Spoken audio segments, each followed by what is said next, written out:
Good afternoon, buddy. I suppose you're sleeping. This is a post-launch session, and it's, I suppose, one of the most dull sessions. Most of the conferences are there. This afternoon, I'll be talking basically on ICT integration in academics, as Mr. Dipaki already referred in the morning session. But my concentration lies on use of free and open source technologies and open education resources onto the academic teaching, learning, administrative work, communication, and all that aspect. And I would basically concentrate on four different aspects of ICT integration. In fact, and I won't go into the long story, making it too boring, but only four of those aspects. First, I'll cover is the values. Second, the skills. Third would be the strategies. And fourth would be on the resources. Let me carry on one at a time. Talking about the values.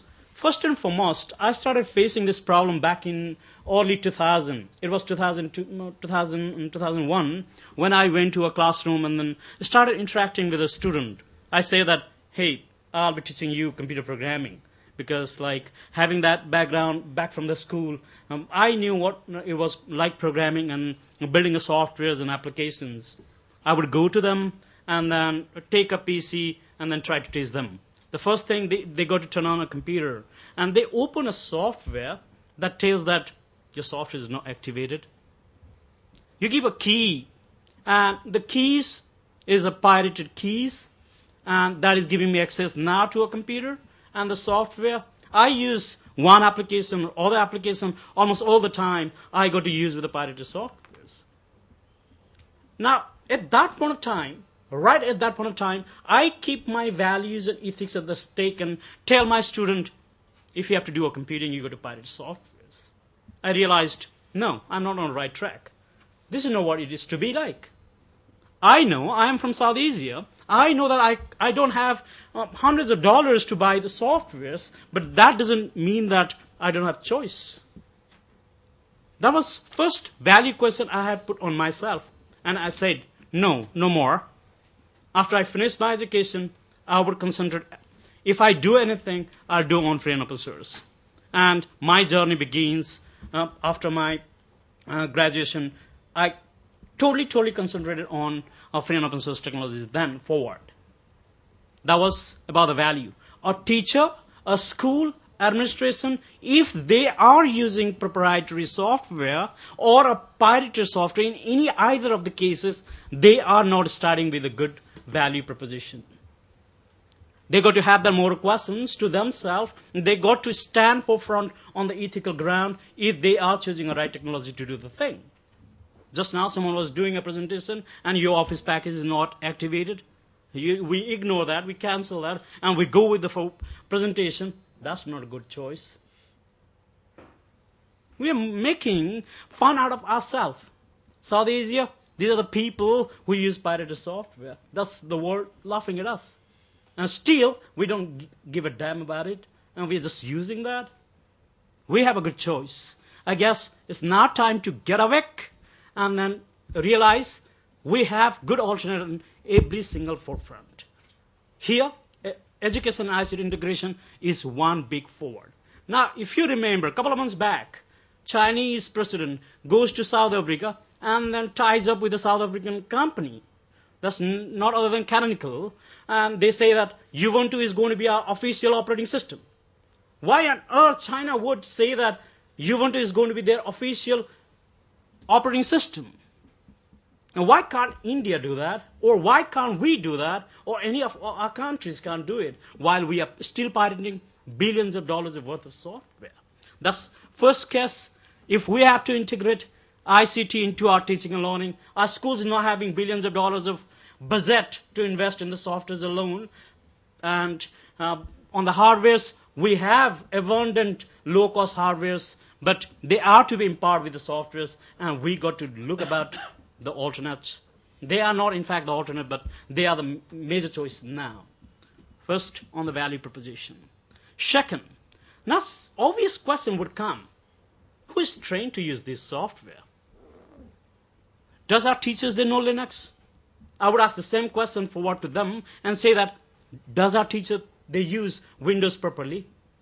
If they are trained on Windows 7, Windows maybe 98 or 7 or any other operating system and come to Windows 8 and the interface, and that's again a complete relearning process.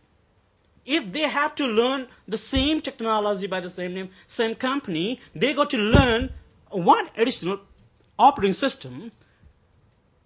In Linux, if they jump to Linux and use any of the application, that would be a bit of learning, nothing other than like learning a new version of operating system. That's not a different at all.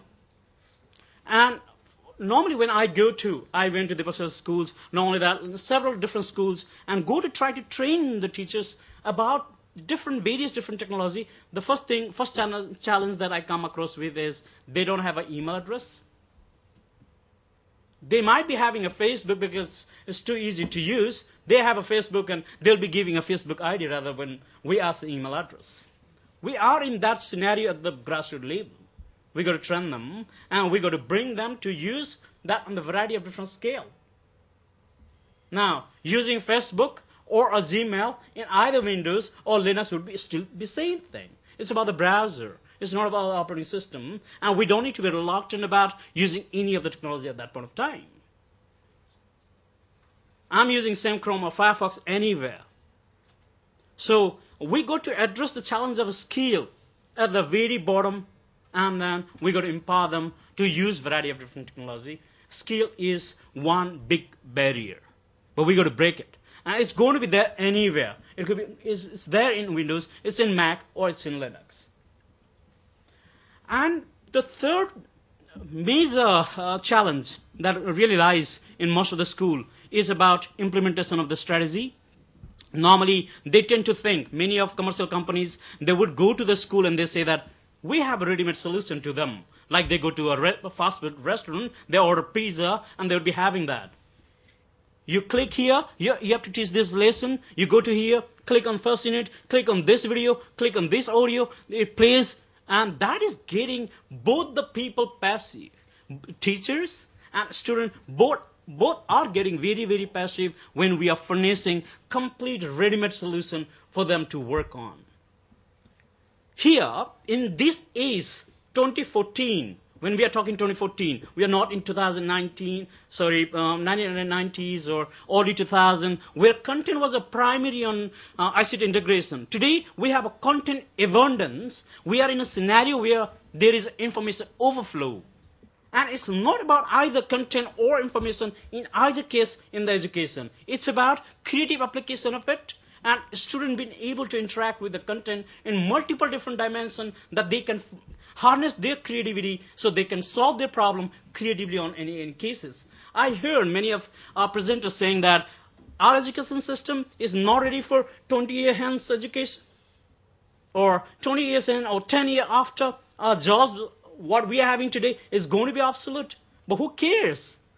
It's irrelevant question because education doesn't in fact get ready for anything. For the task force today that we had, our 20 years or 30 years back, our education system didn't address that.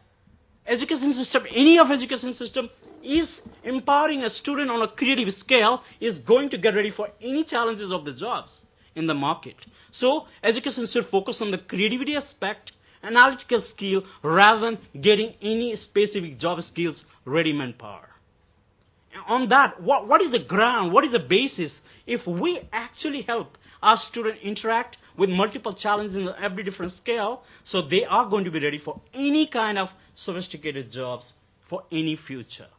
I suppose on that, on the strategic level, on integrating ICT, is not just about getting a ready-made content with 18,000 worksets or 20,000 videos or 50,000 audios. Not going to work.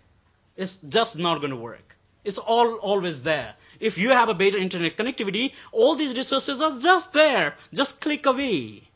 A student doesn't need a fast food in the classroom anymore.